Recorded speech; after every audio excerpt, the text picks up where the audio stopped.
Hebreos 9:27 dice, y de la manera que está establecido para los hombres que mueran una sola vez y después de esto, el juicio. El juicio está establecido, hermanos. Por más que digas, por más que decretes, por más que ates, por más que digas que esto no va a suceder, esto va a suceder. Está establecido. No importa cuántos novenarios te avientes, no importa cuántos rosarios hagas, después de que alguien murió, está establecido que después de su muerte sigue un juicio, o habrá un juicio. Y dice que delante del trono blanco y del que está sentado, huyeron la tierra y el cielo. Hermanos, ¿quién puede mantenerse ante la presencia del que está sentado en el trono? ¿Quién puede mantenerse delante de Dios? Es un trono blanco.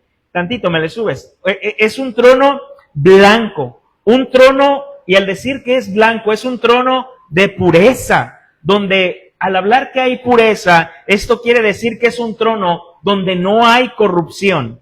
El que está ahí no se vende, no favorece a nadie, no por raza, no por sexo, no por posición económica. Él no favorece a esto. Él es un juez justo.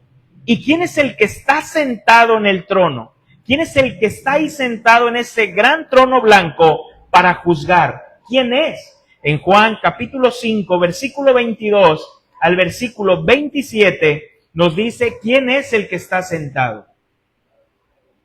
Juan capítulo 5, versículo del 22 al 27.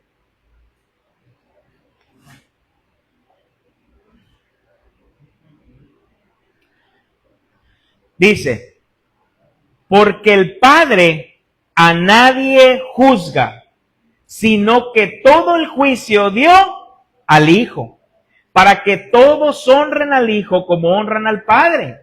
El que no honra al Hijo, no honra al Padre que le envió. De cierto os digo, que el que oye mi palabra y cree el que me envió, tiene vida eterna y no vendrá condenación, mas ha pasado de muerte a vida.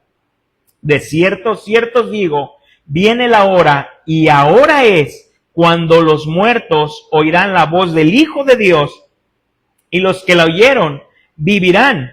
Porque como el Padre tiene vida en sí mismo, así también ha dado al Hijo el tener vida en sí mismo. Y también le dio autoridad de hacer juicio, por cuanto es el Hijo del Hombre. Hermanos, es Cristo quien juzgará a todos los muertos. Es nuestro Señor Jesucristo, porque Dios el Padre ha dado todo el juicio al Hijo. Dice aquí Jesús, para que todos lo honren.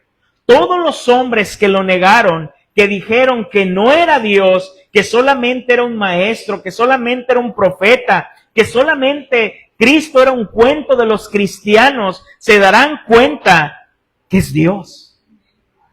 Se darán cuenta que la teoría de la evolución no era verdad, que no venías del chango. Te darás cuenta que no eres un accidente, que fuiste creado con un propósito, y el propósito era glorificar a Dios.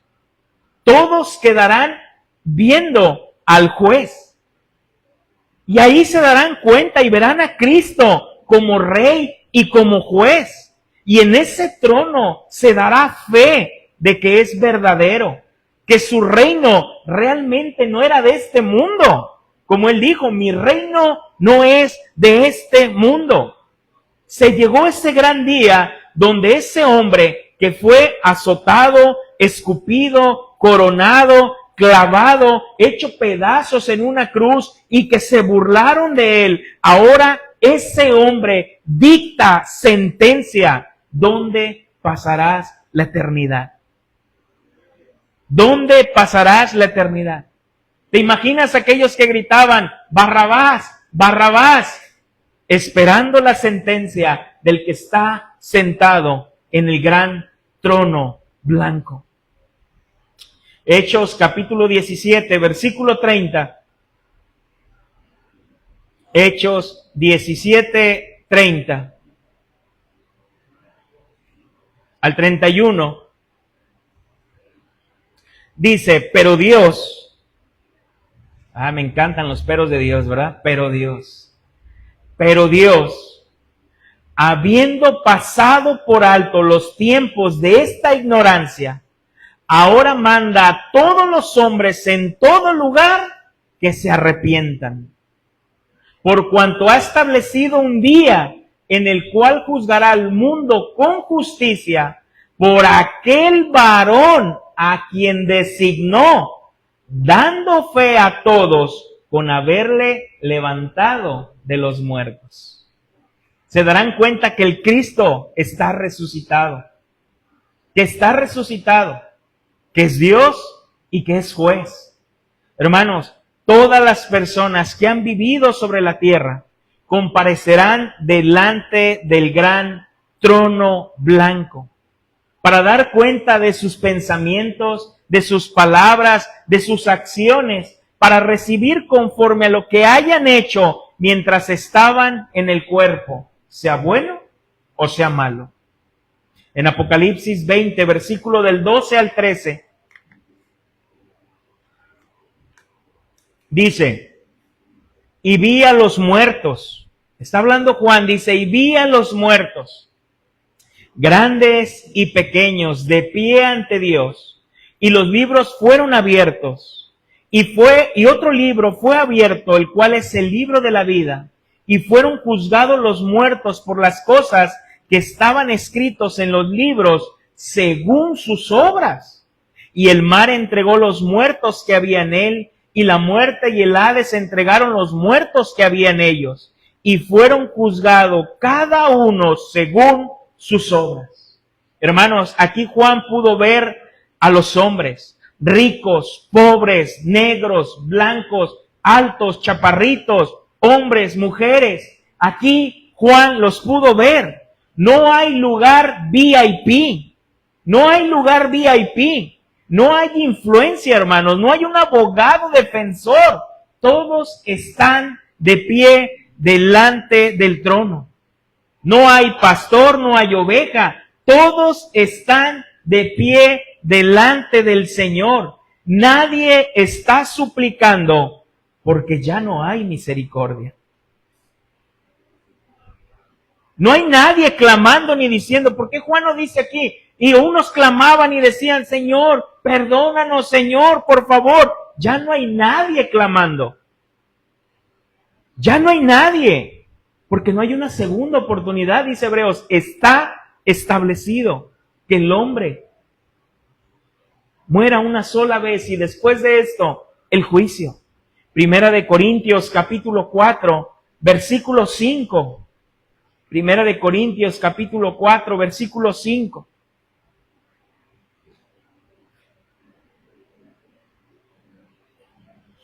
Dice el apóstol Pablo, Primera de Corintios 4, 5. Así que no juzguéis nada antes de tiempo, hasta que venga el Señor, el cual aclarará también lo oculto de las tinieblas y manifestará las intenciones de los corazones, y entonces cada uno recibirá su alabanza de Dios. Aún hasta las intenciones del corazón, hermanos, aún hasta la intención serán descubiertas. Aquellas cuando dices que yo tenía muy buena intención, ahí se van a descubrir las intenciones. En Mateo capítulo 12, versículo 36, Mateo 12, 36,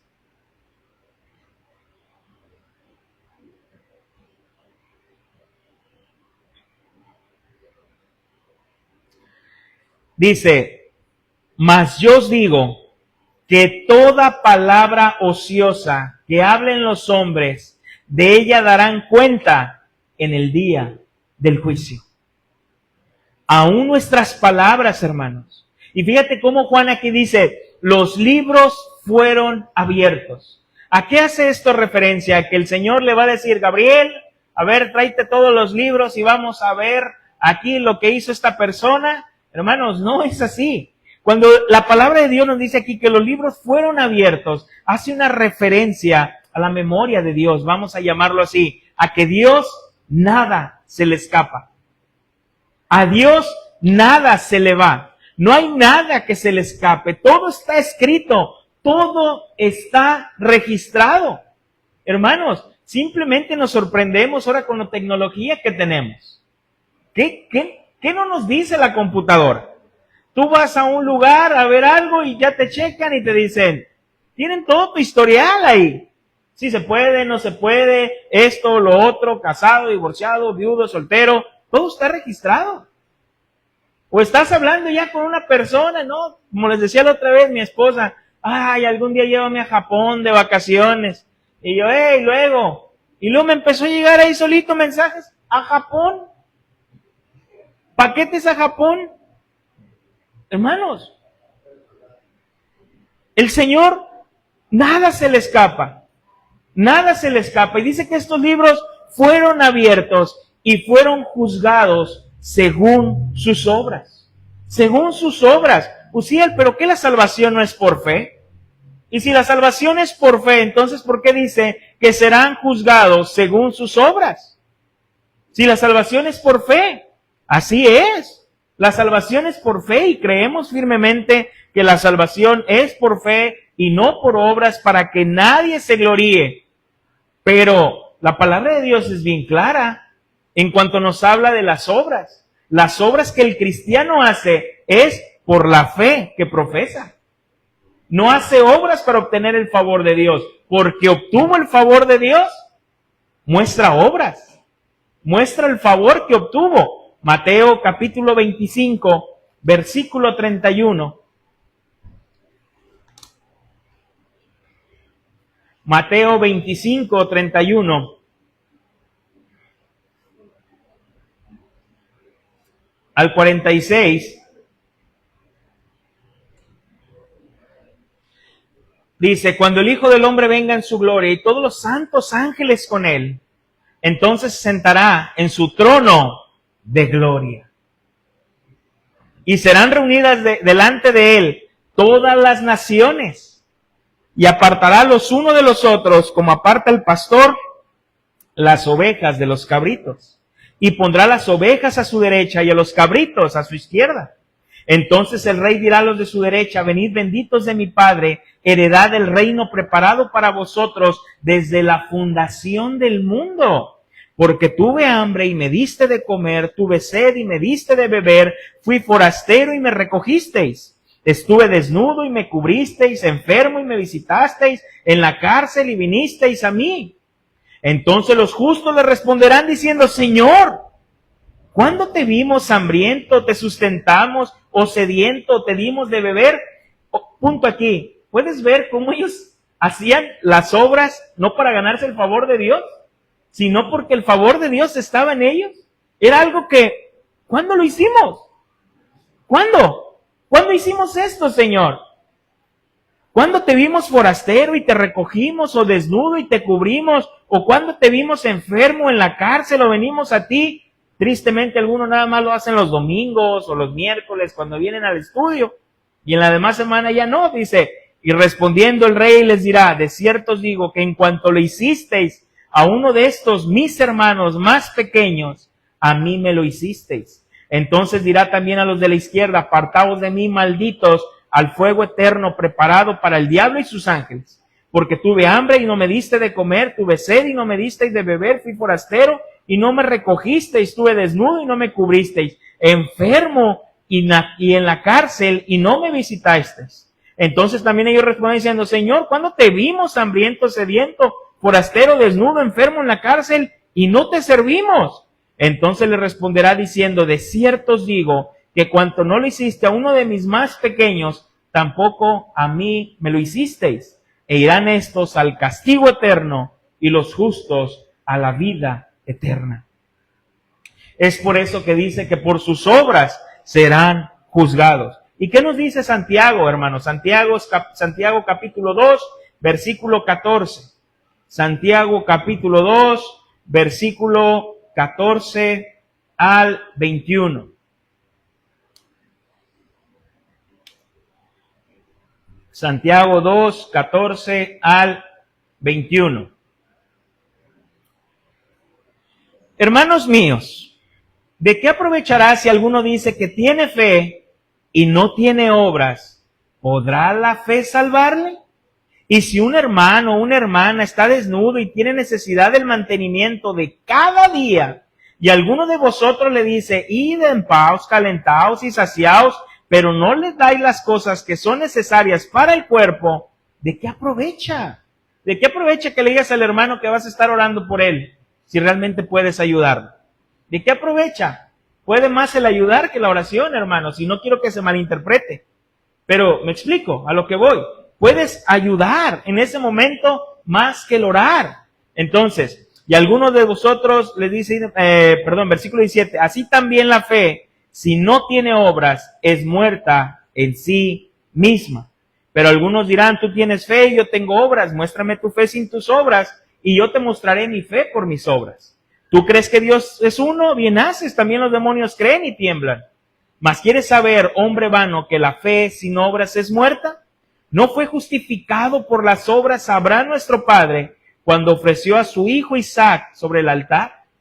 Hermanos, si decimos que somos cristianos, vivamos para Cristo.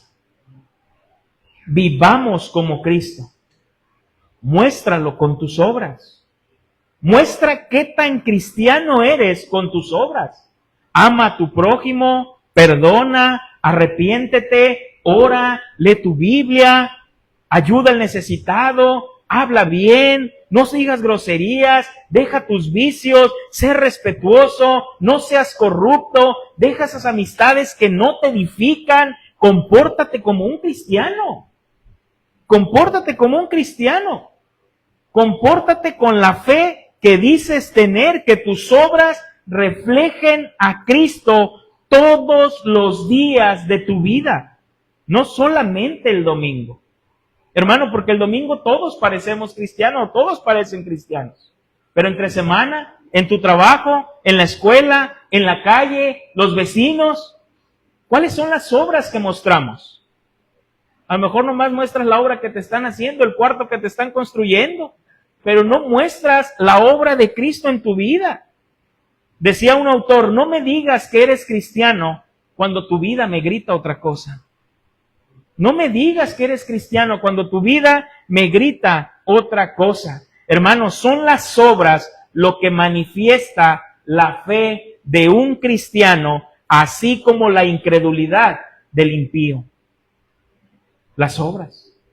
Hermanos, en el tiempo del juicio, en ese juicio dice que el mar entregará a sus muertos. Y fíjate cómo el Espíritu Santo tiene esa delicadeza de decir, aún el mar entregará a sus muertos. Ahí regresemos ahí a Apocalipsis, versículo 13, dice Apocalipsis 20:13.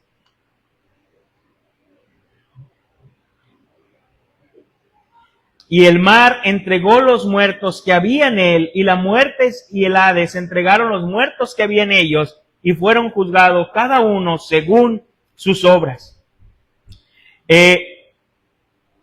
Estaba leyendo un comentario, y dice el comentario que la idea aquí viene como una idea doble en cuanto dice que el mar entregó a sus muertos. Dice que primeramente en el mundo antiguo se creía que si una persona no se enterraba, su alma estaba vagando, su alma vagaba, porque no tenía como ese descanso. Y pues también en México aquí se creía, ¿no? De que no, pues es que no lo enterraron en el panteón municipal y pues ahí anda el alma, y que se aparece la niña, la señora, y que la tía y la abuelita que ocupa la santa sepultura. Entonces, estaba en eso. Entonces era un alma sin hogar, no había ni un alma sin pena, era un alma en pena, perdón, porque no encontraba pues ni la santa sepultura, entonces ni el cielo, ni el infierno, entonces estaba ahí vagando, ¿verdad? Entonces, y pues los que se morían en el mar, pues no podían ser enterrados. Entonces Juan quiere decir que aún hasta esos perecerán o estarán en el tribunal de Cristo. Aún hasta esos, a los que creían que estaban, aún hasta esos, no se van a librar. Entonces, pero también la segunda postura es que los accidentes de muerte no impedirán que nadie aparezca ante el juez. No importa cómo hayas muerto, no importa cómo una persona haya muerto, no escapará de su castigo o perderá su recompensa. No importa, no importa. Ahí estarán. El mar entregó sus muertos, el Hades entregó el muerto, todos entregaron sus muertos.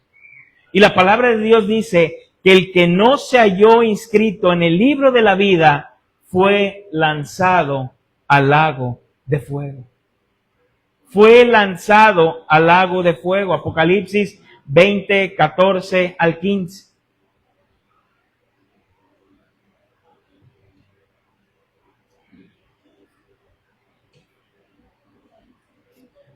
Apocalipsis 20, 14 al 15. Y la muerte y el Hades fueron lanzados al lago de fuego. Esta es la muerte segunda. Y el que no se halló inscrito en el libro de la vida fue lanzado al lago de fuego. El lago de fuego es el destino final de todo lo impío. Satanás, la bestia, el falso profeta, los demonios, la muerte, el Hades y todos aquellos cuyos nombres no han sido inscritos en el libro de la vida porque no pusieron su fe en Jesucristo, estarán en el lago de fuego. En el lago de fuego. La visión de Juan no permite ninguna transigencia en el juicio de Dios. Si por la fe no nos hemos identificado con Cristo, confesándolo como Señor, no habrá esperanza alguna, ninguna segunda oportunidad, ni ninguna otra apelación. Hermano, la pregunta es si tu nombre está inscrito en el libro de la vida. Si tu nombre está en el libro de la vida. Y la Biblia nos menciona con frecuencia el libro de la vida. Moisés estuvo dispuesto, dijo, ¿no?, que lo borrara el Señor del libro de la vida para que salvara al pueblo. Señor, bórrame si quieres del libro de la vida, dice, para salva al pueblo. El salmista ora que los malvados sean borrados del libro de la vida y que no estén junto con los justos. Hermanos, Isaías habla de esto que está escrito, del libro de la vida. Aún Pablo habla de sus colaboradores cuyos nombres están escritos en el libro de la vida. Filipenses capítulo 4, versículo 3.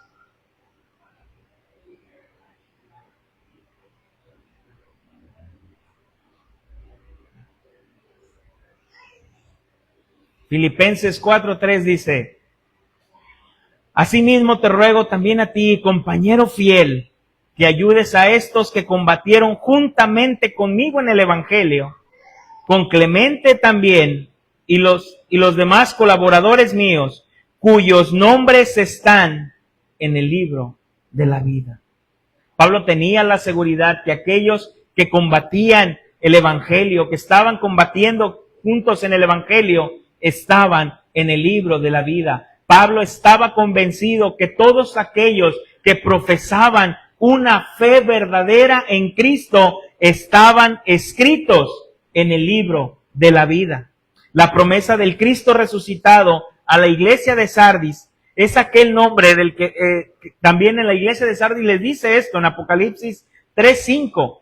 El que venciere será vestido de vestiduras blancas y no borraré su nombre del libro de la vida y confesaré su nombre delante de mi Padre y delante de sus ángeles.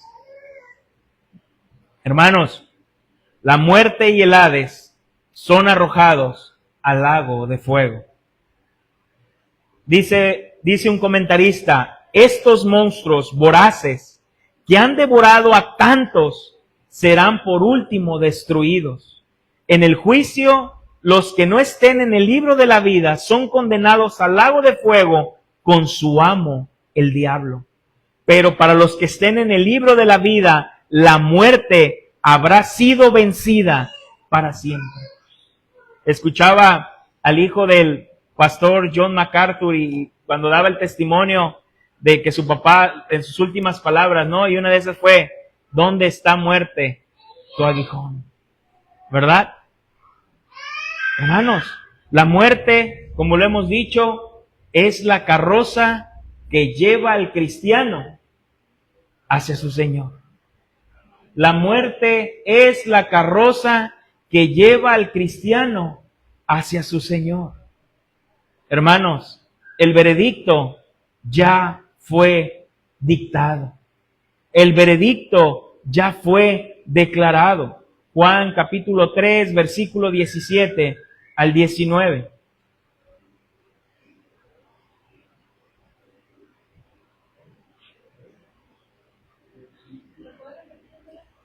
Juan 3, 17 al 19.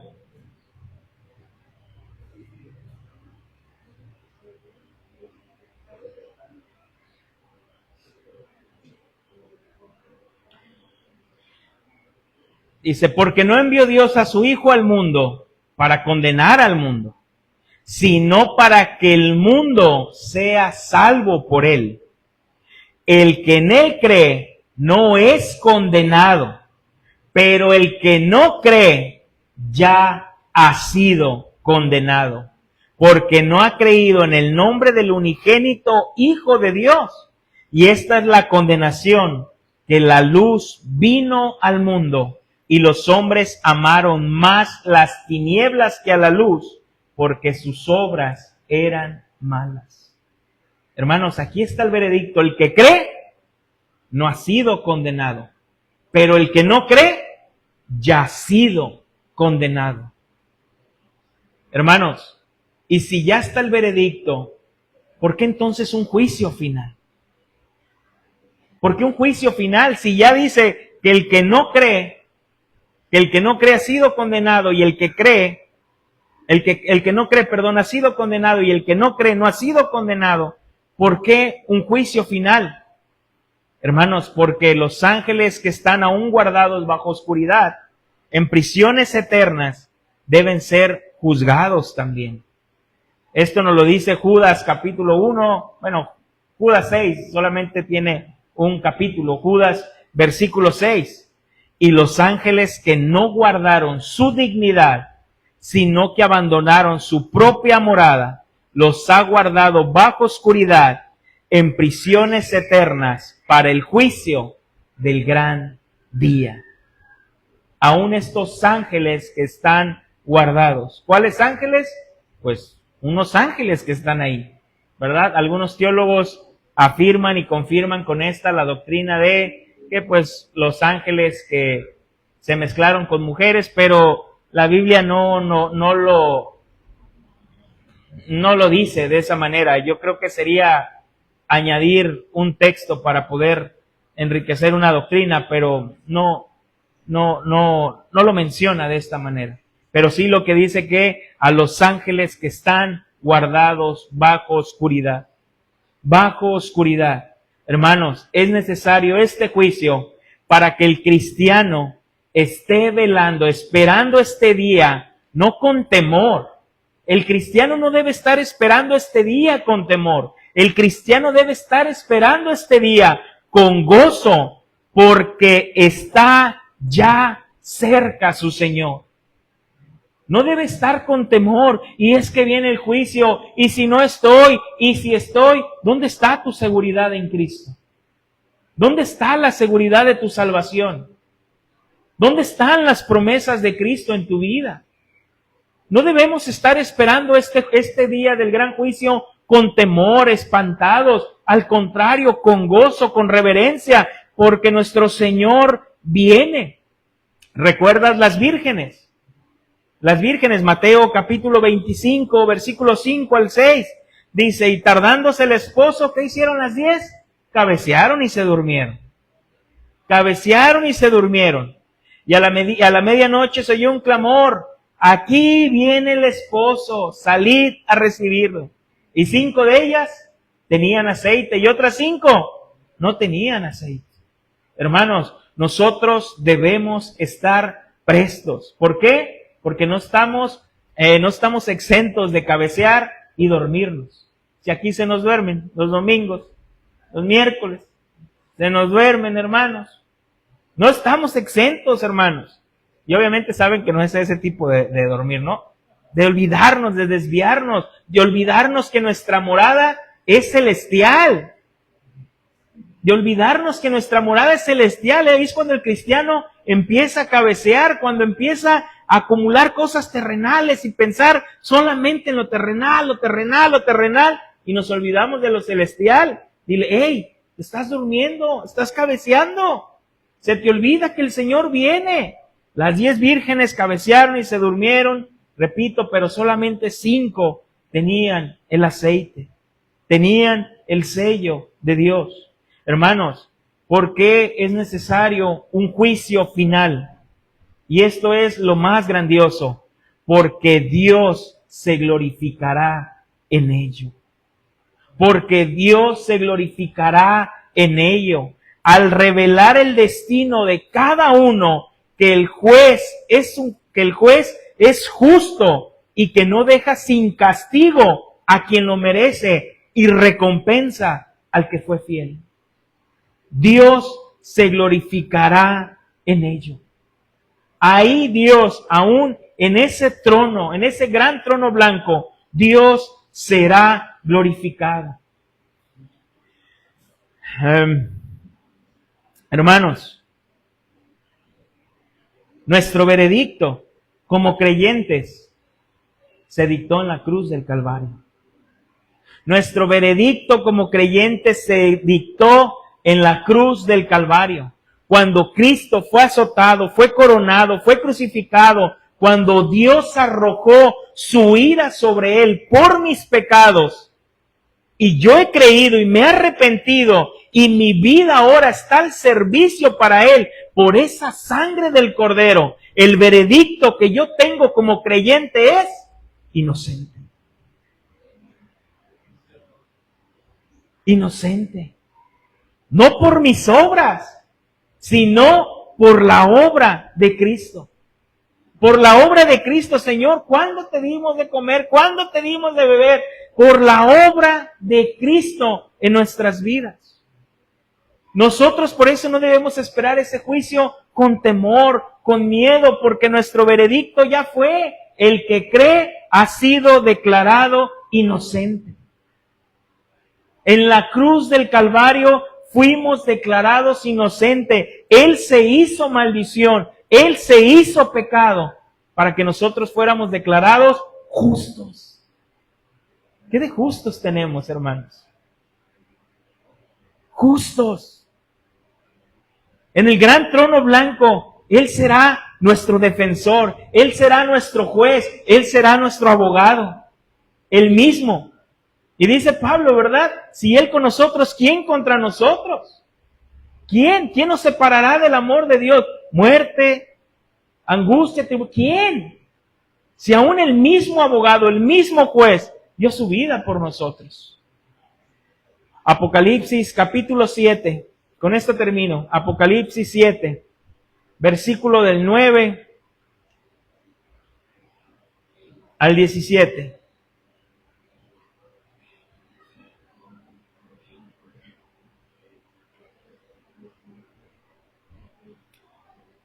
Después de esto miré y he aquí una gran multitud, la cual nadie podía contar, de toda nación, tribus, pueblos, lenguas, que estaban delante del trono y en la presencia del Cordero, vestido de ropas blancas y con palmas en las manos. Hermanos, ¿te imaginas esta visión de Juan?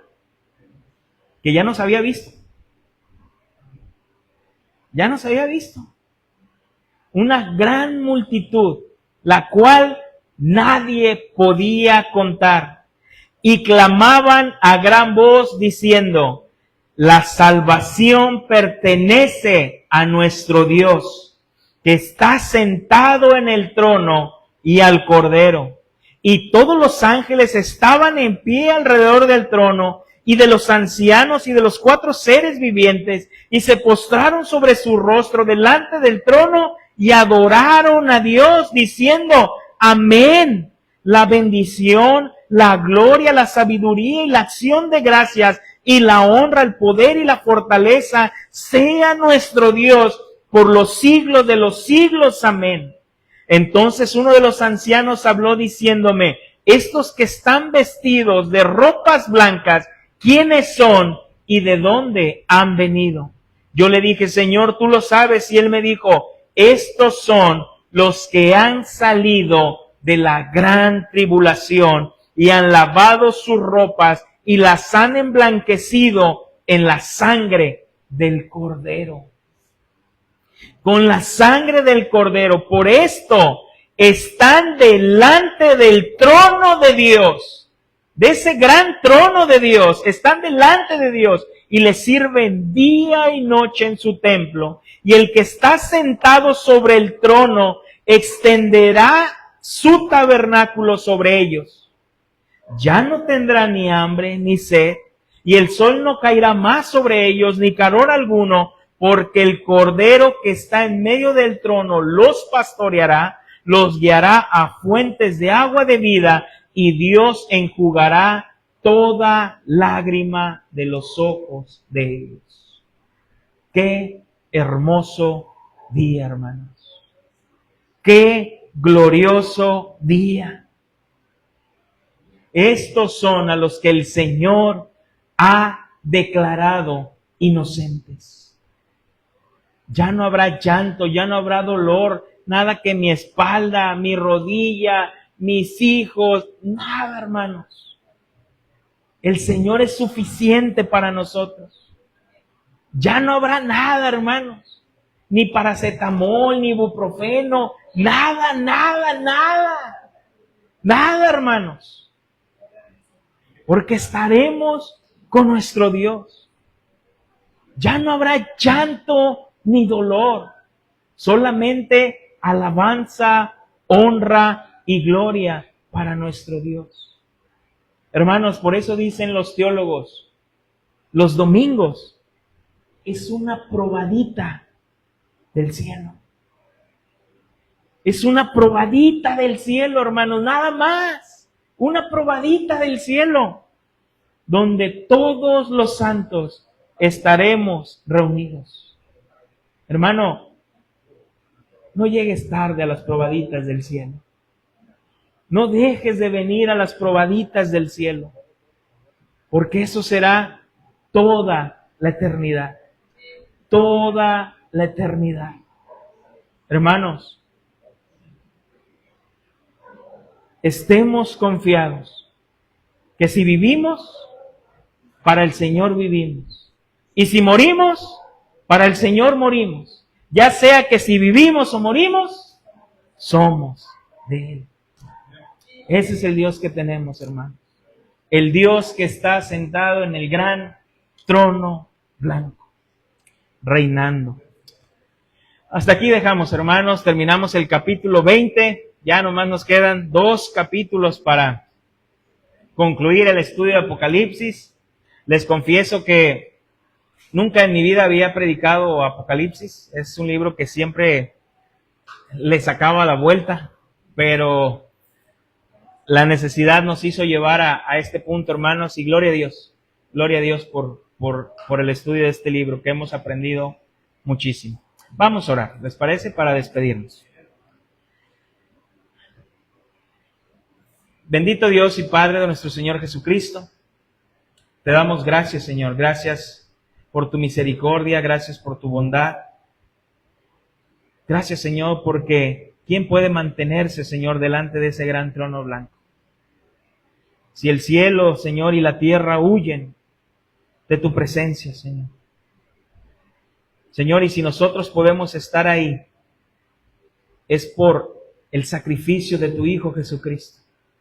Señor, nosotros no merecemos tu perdón y merecemos tu gracia, pero tú nos la diste, Señor. Tú nos diste ese favor, esa gracia y esa misericordia, sin nosotros merecerlo. Lo que nosotros merecíamos, Señor, es el lago de fuego. Pero tú nos has salvado, Señor. Tú nos has reconciliado contigo mismo, Señor. Yo te doy gracias, Padre. Gracias por el sacrificio de tu Hijo en la cruz del Calvario. Gracias, Señor, porque mediante ese sacrificio, Señor, pudimos tener esta reconciliación contigo. Fue donde la justicia y el amor se abrazaron. Yo te doy gracias por este perdón, Señor, que has traído a nuestras vidas. Señor, perdónanos, mi Dios, porque en este mundo terrenal, en este mundo caído, Señor, muchas veces cabeceamos, nos dormimos, nos olvidamos que nuestra morada es celestial. Nos enfocamos tanto en las cosas de este mundo que nos olvidamos de las cosas espirituales. Nos olvidamos de lo eterno y nos conformamos con las migajas de este mundo. Perdónanos, Señor. Perdónanos, Señor, aún por las intenciones, por las palabras, por aquellos pensamientos, Señor, que hemos tenido en contra de nuestro prójimo, Señor, y en contra tuya, mi Dios. Perdónanos, Señor. Creemos que el sacrificio de Cristo es suficiente para perdonar nuestros pecados pasados, presentes y futuros. Pero tu palabra dice, Señor, que debemos confesar todos los días nuestros pecados, porque abogado tenemos en Cristo Jesús. Yo te doy gracias por la vida de mis hermanos. Gracias, Señor, porque así como les trajiste con bien, sé, mi Dios, que les llevarás con bien a su hogar. Te doy gracias en el nombre de Cristo.